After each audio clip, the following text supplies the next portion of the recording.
Panitia Pemilihan Ketua RT RW Kelurahan Paropo, Kecamatan Panakukang, Kota Makassar unjuk kreativitas menyiasati keterbatasan anggaran.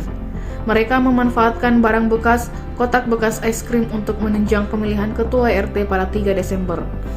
Kotak es krim tersebut dimanfaatkan sebagai kotak suara pada saat berlangsungnya pemilihan. Kotak tersebut berbentuk persegi, warnanya putih, di atas penutupnya tertulis es krim dengan aneka rasa.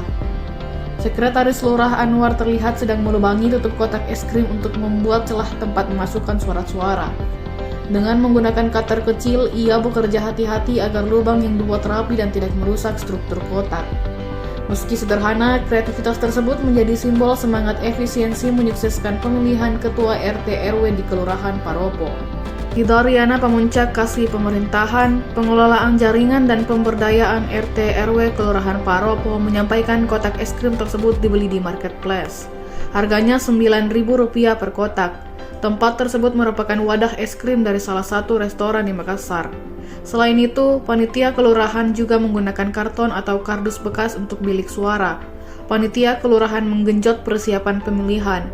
Kata Ida sapaannya, staf bekerja hingga larut malam untuk memastikan kesiapan logistik.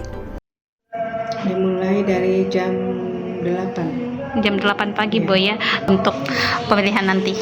Yang pastinya undangan yang telah kami berikan dan membawa KTP. Undangan sama KTP boleh. Jika kepala rumah tangganya berhalangan membawa surat kuasa dan kartu keluarga. Artinya boleh diwakilkan beri dengan syarat surat kuasa.